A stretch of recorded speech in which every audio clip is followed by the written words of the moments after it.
Então abra em Gênesis capítulo 49. Vou ler rapidamente aqui.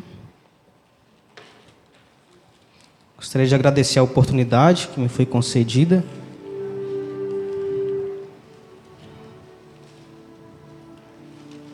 De estar pregoando a palavra do Senhor. E mais uma confirmação de que o Espírito Santo de Deus, ele testifica nesse lugar. Foi falado de morte aqui nesta noite. E eu escolhi justamente os dias finais de Jacó. Todos acharam? Depois chamou Jacó a seus filhos e disse: Ajuntai-vos, e eu vos farei saber o que vos há de acontecer nos dias vindouros. Ajuntai-vos e ouve, filhos de Jacó. Ouve a Israel, vosso pai. Ruben, tu és meu primogênito, minha força e as primícias do meu vigor, o mais excelente em altivez e o mais excelente em poder. Impetuoso como a água, não serás o mais excelente, porque subsiste ao leito de teu pai, e o profanaste, subsiste à minha cama. Simeão e Levi são irmãos, as suas espadas são instrumentos de violência. No seu conselho não entre minha alma, com o seu agrupamento minha glória não se ajunte, porque no seu furor mataram homens, e na sua vontade perversa já retaram touros. Maldito seja o seu furor, pois era forte, e a sua ira, pois era dura. Dividi-los-ei em Jacó, e os espalharei em Israel. Judá, teus irmãos te louvarão, a tua mão estará sobre a cerviz de teus inimigos, os filhos de teu pai se inclinarão a ti. Judá é leãozinho, da presa subsiste, filho meu. Encurva-se e deita-se como leão, e como leoa, quem o despertará? O cetro não se arredará de Judá, nem um bastão de entre seus pés, até que venha Siló, e a ele obedecerão os povos. Ele amarrará o seu jumentinho à vide, e o filho da sua jumenta à videira mais excelente. Lavará suas vestes no vinho e a sua capa em sangue de uvas. Os seus olhos serão cintilantes de vinho, e os dentes brancos de leite. Zebulon habitará na praia dos mares e servirá de porto de navios, e o seu limite se estenderá até Sidom. Issacar é jumento de fortes ossos, de repouso entre os rebanhos de ovelhas. Viu que o repouso era bom e que a terra era deliciosa, baixou os ombros à carga e sujeitou-se ao trabalho servil. Dan julgará o seu povo, como uma das tribos de Israel. Dan será serpente junto ao caminho, uma víbora junto à vereda, que morde os talões do cavalo e faz cair o seu cavaleiro por detrás. A tua salvação espera o Senhor. Gade, uma guerrilha o acometerá, mas ele a acometerá por sua retaguarda. Asser, o seu pão será abundante, e ele motivará delícias reais. Naftali é uma gazela solta, ele profere palavras formosas. José é um ramo frutífero junto à fonte. Seus galhos se estendem sobre o muro, os flecheiros lhe dão amargura, atiram contra ele e o aborrecem. O seu arco, porém, permanece firme, e os seus braços são feitos ativos pelas mãos do poderoso de Jacó. Sim, pelo pastor e pela pedra de Israel, pelo Deus de teu pai, o qual te ajudará, e pelo Todo-Poderoso, o qual te abençoará, com bênçãos dos altos céus, com bênçãos das profundezas, com bênçãos dos seios e da madre, as bênçãos de teu pai. Excederão as bênçãos de meus pais até o cimo dos montes eternos. Estejam elas sobre a cabeça de José e sobre o alto da cabeça do que foi distinguido entre seus irmãos. Benjamim é lobo que despedaça, pela manhã devora a presa e à tarde reparte o despojo. São estas 12 tribos de Israel. Isto é o que lhes falou seu pai quando os abençoou, e cada um deles abençoou segundo a bênção que lhe cabia. Depois lhes ordenou, dizendo: Eu me reúno ao meu povo, sepultai-me com meus pais na caverna que está no campo de Efron, o Eteu, na caverna que está no campo de Macpela, fronteira a Manre, na terra de Canaã, a qual Abraão comprou de Efron com aquele campo, em posse de sepultura. Ali sepultaram Abraão e Sara, sua mulher. Ali sepultaram Isaque e Rebeca, sua mulher. E ali sepultei Lia, o campo e a caverna que nele está, comprados aos filhos de Éter. Tendo Jacó acabado de dar determinações a seus filhos, recolheu os pés na cama e expirou, e foi reunido ao seu povo. Até aqui, irmãos. Glória a Deus.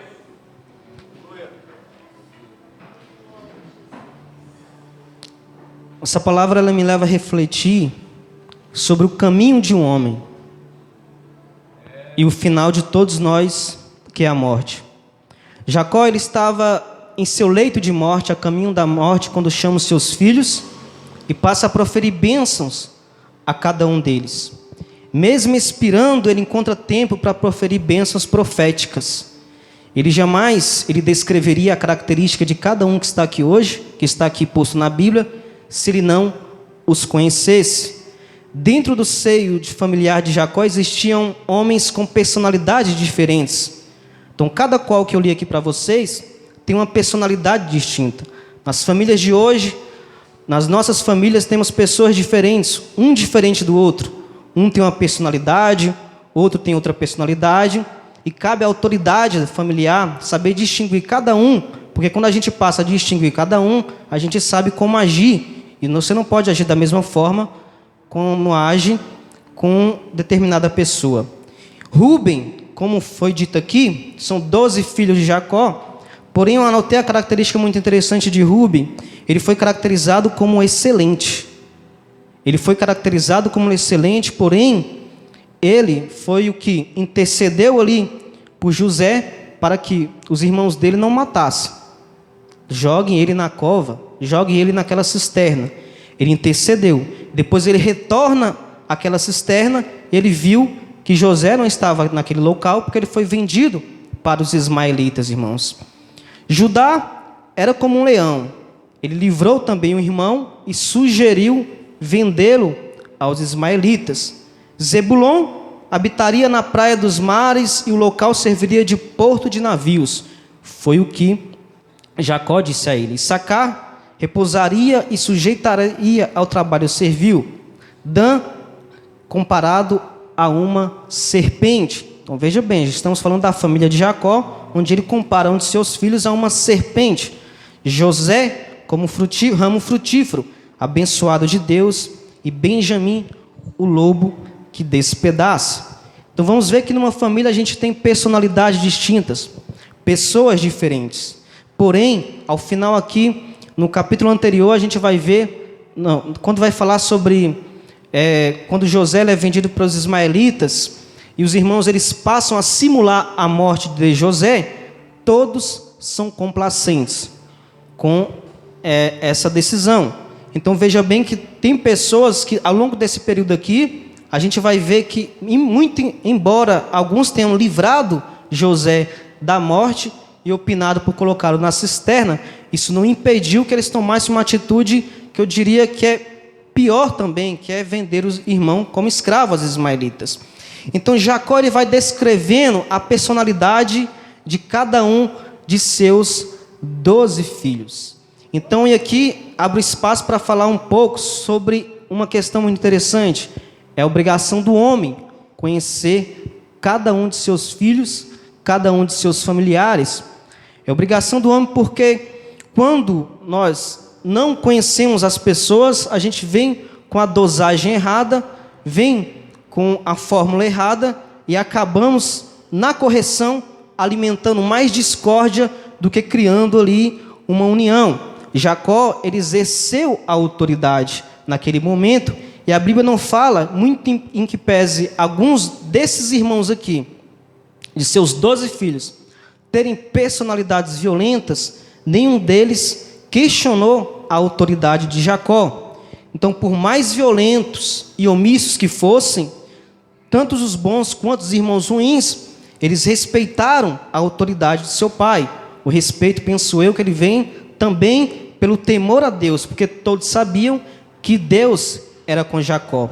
Então, quando Israel ele passa a abençoar os filhos de Jacó, Jacó passa a abençoar os seus filhos, ele não coloca a mão na cabeça do primogênito. Então, uma parte interessante no capítulo anterior. Era o costume você abençoar o primogênito da família, o costume naquela época. Porém, ele coloca a cabeça na mão do mais novo, que é Efraim. né? Ele coloca a mão na cabeça do mais novo e não de Manassés, que era o primogênito de José. Continuando, então veja bem, Jacó ele quebrou um protocolo, porém a quebra do protocolo não fez com que o poderoso governador do Egito, que era José, questionasse a sua autoridade. Por que eu estou falando tudo isso? Porque José, sendo o que era, ele respeitava a autoridade de seu pai. Os irmãos, por mais violentos que fossem, eles respeitavam a autoridade do seu pai. Então, irmãos, continuando, quantos filhos não existem por aí questionando a autoridade de seus pais e deixam de reconhecer o sacrifício que cada um faz por eles? Respeitam mais pessoas nas ruas, amigos, do que os próprios genitores, aqueles que lhe dão alimento, aqueles que lhe dão vestimenta, aqueles que estão ali para que der e vier nos piores momentos e não conseguem respeitar a autoridade do pai. Então você vai verificar na palavra de Deus que uma das características do homem cristão é que ele respeita a autoridade dos pais, por mais humildes que sejam. Você respeitar a autoridade do seu pai, você está trazendo bênçãos para você. Você está trazendo longevidade para você. Isso não é vergonha, pelo contrário, mostra hombridade, humildade, mostra que você é uma pessoa que segue os princípios cristãos. Irmãos, essa mensagem me levou a refletir sobre a importância da família. Na escola bíblica dominical a gente estava falando sobre a família e o perigo da ideologia de gênero, que muitas vezes são impregnadas nas mentes das pessoas através assim dos meios comunicativos na escola. A família é a maior estrutura que podemos ter numa sociedade. Então é interesse de todos aqueles que servem a Satanás criarem mecanismos, ideologias para poder destruir os valores familiares. Família, pai, mãe, filhos, irmãos. E não essas ideologias de gêneros que tentam desvirtuar a família, colocando como se família fosse qualquer coisa, um conjunto de pessoas que não são ali que não são o casamento heterossexual.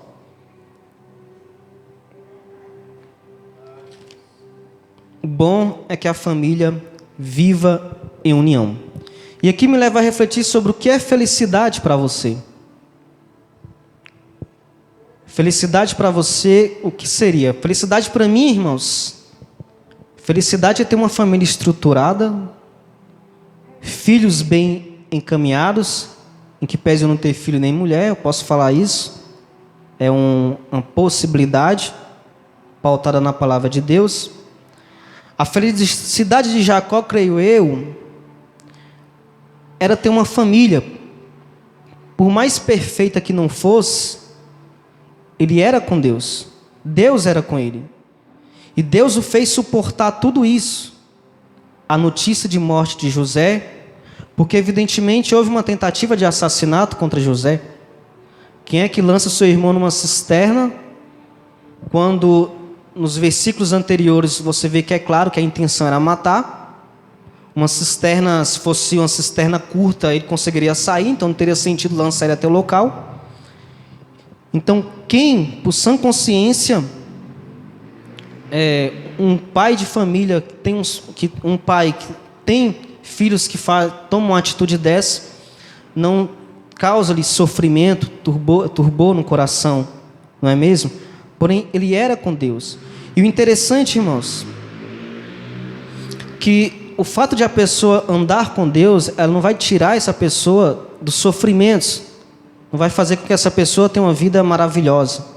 Ele era com Deus e tinha filhos violentos, filhos que estavam dispostos a assassinar pessoas, filhos desvirtuados e que não temiam a Deus. Porém, Deus era com ele. Tanto é que o conservou até sua velhice e teve um privilégio que eu vou falar logo mais para vocês, que é um privilégio que creio eu que todos nós sonhamos. Então Deus ele fez Jacó suportar a amargura de ter descoberto que seus filhos forjaram o assassinato de seu filho. Então imagina a situação. Evidentemente, irmãos, o sofrimento de um cristão, ele é diferente de um sofrimento de um ímpio. Porque o cristão, ele confia no Senhor, ele deposita a sua confiança no Senhor. E por mais triste que ele esteja, os olhos deles estão voltados a Deus. Sabe o que é felicidade para mim? É ter Deus comigo. Felicidade para mim é ter uma mulher temente a Deus ao meu lado. É uma família unida, louvando ao Senhor. É ter paz de espírito. Felicidade para mim é ter um emprego que supra as minhas necessidades básicas. Felicidade para mim é estar em constante aprendizagem das coisas de Deus e não me arrepender daquilo que eu me proponho andar e ser direcionado totalmente pelo caminho, pelo Senhor. Irmãos, felicidade para mim é ter Deus à frente de tudo aquilo que eu for fazer. Eu lembro de um filme muito interessante. O sujeito, ele estava ali na sua avançada idade, foi acometido de uma doença terminal. Ele sabia que iria morrer. Ele reúne todos os familiares, amigos, e ficam ali na mesma sala. É ministrado morfina para amenizar as dores que ele tem. E naquele tempo eles ficam ali, conversando. E ele morre, rodeado de pessoas que ele gostava. Não foi diferente com Jacó. Jacó, ele morreu rodeado de seus familiares, rodeado de seus filhos. Morreu em sua avançada velhice. Então, quão perfeito não deve ser uma pessoa, um homem de família, chegar na sua avançada idade,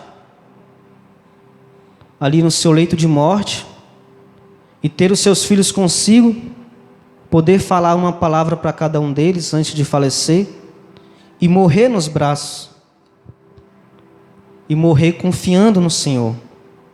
Irmãos, coisa linda é a sensação de dever cumprido e dizer: Senhor, eu venci, receba o meu espírito. Uma coisa interessante que eu costumo dizer: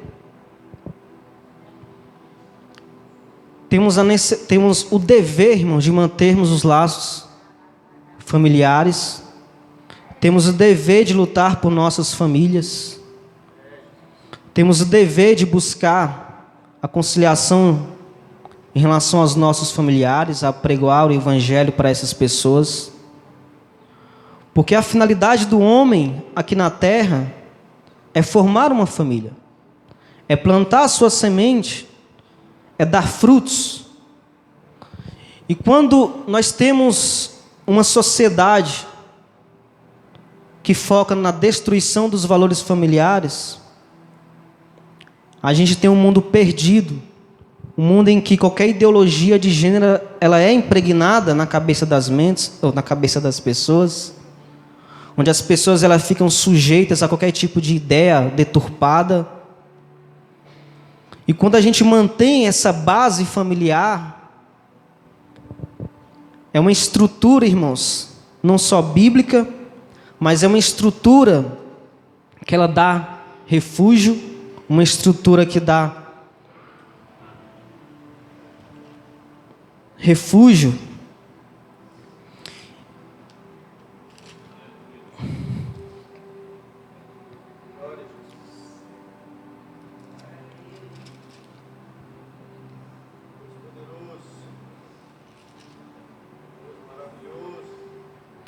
Então José se lançou sobre o rosto de seu pai, chorou sobre ele e o beijou. E logo mais ele cumpre a determinação após pedir para Faraó, e ele leva e o enterra no local em que ele queria ser enterrado. Felicidade para mim é você ter a sua família estruturada, é você lutar por cada um, por mais não merecedor que aquela pessoa seja, mas certo e crente de que um dia ela se curvará aos pés do Senhor. Então, irmãos, respeitem a autoridade de seus familiares, a autoridade de seu pai, principalmente, porque vivemos em uma sociedade que a mulher manda mais em casa do que o homem não exerce a sua autoridade. E as mulheres devem respeitar a autoridade do homem, porque é uma autoridade de Deus. Vivemos numa época em que a mulher ela acaba tomando a responsabilidade do homem, e o homem passa a ter a responsabilidade da mulher. Isso não é de Deus, porque você desvirtua a mente das futuras gerações. Qual a referência que uma criança vai ter em olhar para dentro da sua casa e ver que a mãe ela exerce a autoridade que deveria ser de seu pai? Qual o referencial para aquela criança? Teremos. E precisamos de homens fortes, homens tementes a Deus, homens que não se curvem a ideologias, que não se curvem a pensamentos satânicos, e homens que tenham força, homens que tenham poder, homens que sejam revestidos de Deus, e homens que saibam orientar, não é mesmo? Temos por aí filhos dando conselhos a pais, além de ser ao contrário, como se horas na internet ou pouco tempo você lendo um livro fosse suprir os anos de experiência e sofrimento que seu pai passou. Então, quando ele te dá um conselho, irmãos, é visando o seu bem. E um pai que segue os caminhos de Deus, jamais vai querer o mal de seus filhos. Então, saiba, jovem, toda vez que você questiona a autoridade de seu pai, você não está questionando somente a autoridade de seu pai, você está questionando a autoridade de Deus. Porque o seu pai é a autoridade revestida de Deus na sua família. É necessário ter em mente essas ideias para saber com que se lutar. É necessário ter esse tipo de consciência, irmãos, de que todos nós iremos morrer um dia. E qual é a semente que você está plantando? A semente da discórdia ou a semente do amor? O que você está ensinando para os seus filhos? Você está ensinando ele a ser um homem forte? Ou um homem sensível, que chora por tudo, que não consegue resolver os próprios problemas e tem que terceirizar praticamente tudo? Você está exercendo a autoridade para o seu filho, porque o não que você dita hoje pode salvá-lo amanhã. Algo que você deixa de dar hoje para ele pode salvá-lo amanhã. Crianças que crescem tendo tudo, não são acostumadas a receber o não, questionam a autoridade do pai e guardam rancor e ódio para com seus familiares. Será que isso não é por conta de muitas vezes, em determinadas ocasiões, nós cedermos aos desejos dos filhos e não exercemos a autoridade dentro de casa? Autoridade que vem de Deus. Não lute contra a autoridade familiar. Não questione os ensinamentos da autoridade que está dentro da sua casa, que é o seu pai. É claro que muitas vezes aquelas pessoas que não têm pai, que às vezes a mãe ela acaba substituindo o genitor, seja pela morte dele ou infelizmente pelo abandono parental, elas exercem algum tipo de autoridade. E nós devemos sermos obedientes, porque com a obediência ela é uma sinal de temor a Deus. É necessário a gente ter a sensibilidade para saber o que vem entrando em nossas casas, principalmente pelos meios de comunicação. Muitas vezes nossos filhos vêm com pensamentos, com discursos, onde você não se preocupa para saber a origem, onde você não estuda a origem para poder refutar isso daí. ele vai crescendo com tantas coisas ruins, tantos argumentos que não são argumentos cristãos, argumentos mundanos, e isso vai formando a personalidade dele.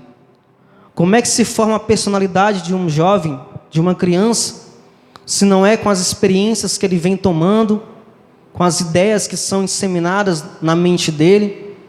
E você muitas vezes deixa de exercer autoridade, de falar o que é certo e o que é errado, de determinar o caminho do seu filho, mas o mundo está ditando o caminho para o seu filho.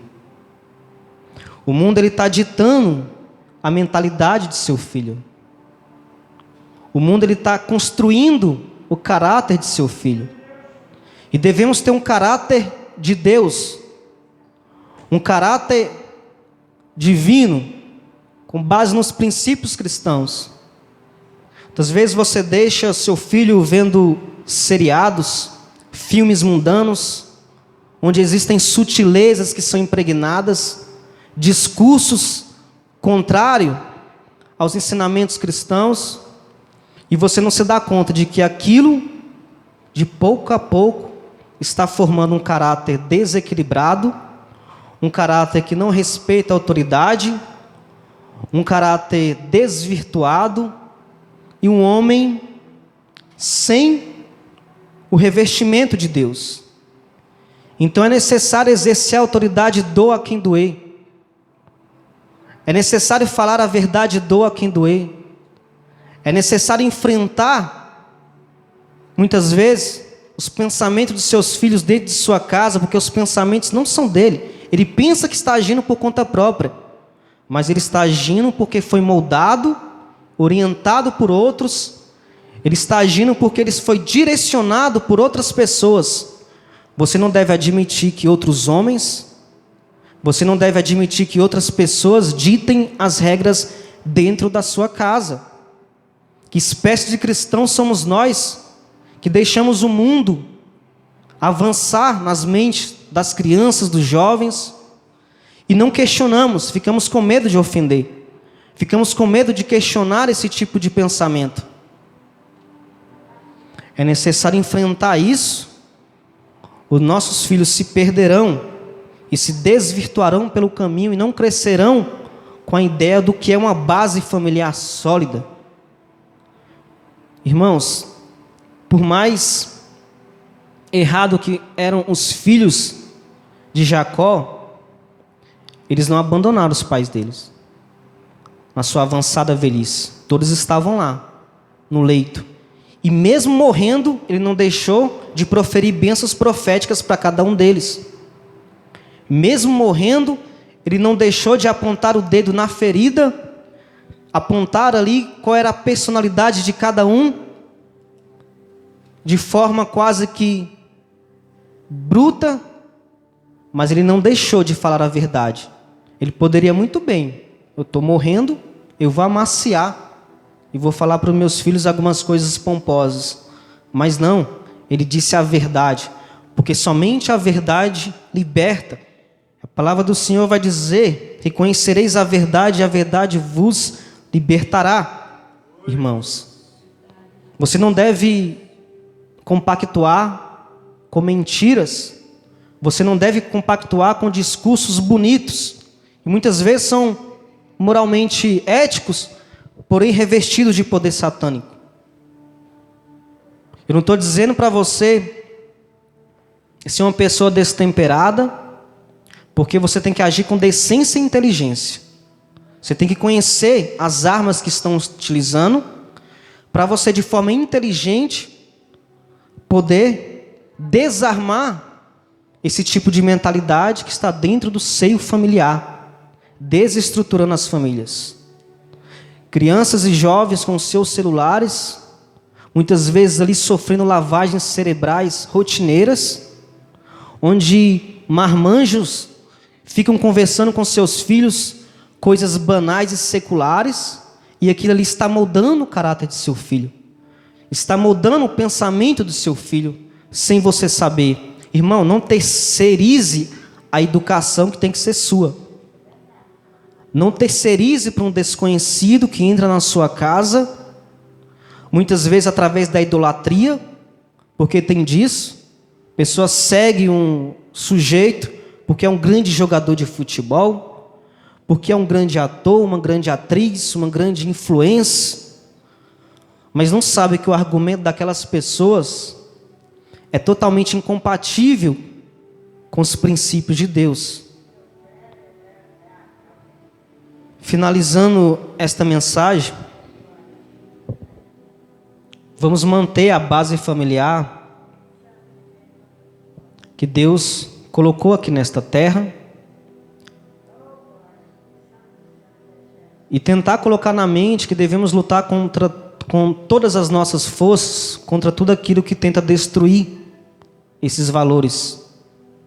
Irmãos, Deus, quando Ele coloca na palavra dele aqui, Ele situa a personalidade de cada indivíduo.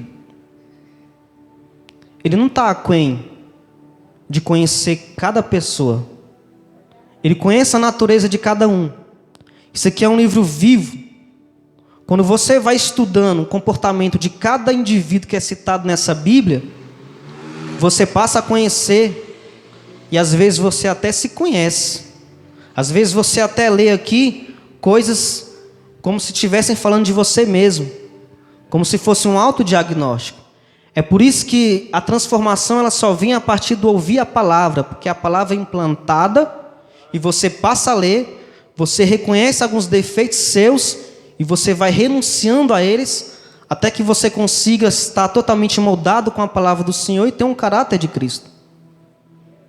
Você quer conhecer seu filho? Leia a palavra de Deus e você vai saber qual comportamento ele está inserido aqui.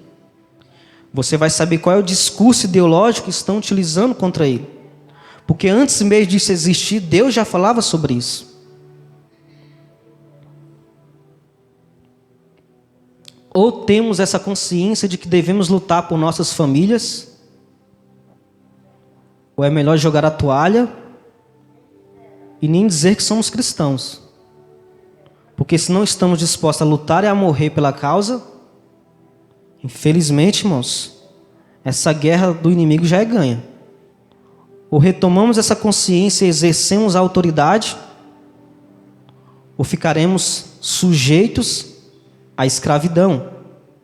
Equilíbrio com racionalidade, estudando o comportamento de cada filho, vendo a origem de cada ideia dele e sabendo como desestruturar aquela ideologia e implantar a palavra de Deus na mente deles, com um discurso racional, a gente vai conseguindo vencer isso. Porque muitas vezes os filhos vêm com uma ideia e você vem de uma forma desproporcional e você acaba fomentando discórdia. Você tem que agir com inteligência, com decência, com ordem. E só assim conseguiremos vencer. Então esta foi a palavra que Deus colocou no meu coração acerca da família, e que a finalidade da família é a finalidade que está posta na Bíblia, e que devemos lutar pela manutenção dessa célula máter, dessa base familiar que estrutura a sociedade, e lutar contra tudo aquilo que tenta desvirtuar as nossas famílias, através de uma conscientização, através de nós elegermos pessoas que vão legislar de forma favorável aos princípios cristãos, e questionar esses princípios satânicos que estão inseridos pouco a pouco na sociedade. Porque o inimigo ele nunca vem de uma vez. Ele vem com sutilezas, irmãos. Aos poucos. Até que você passe a achar que aquilo é normal. E de repente você já está fazendo aquelas coisas como se fosse natural. E se você não tem um ouvido sensível, os olhos sensíveis, sua família ela vai ser desestruturada e o inimigo vencerá. Mais uma vez eu agradeço a oportunidade, que Deus nos abençoe, que nos dê consciência, revestimento e poder para a gente saber lutar com as armas certas, que é a palavra do Senhor. Glória.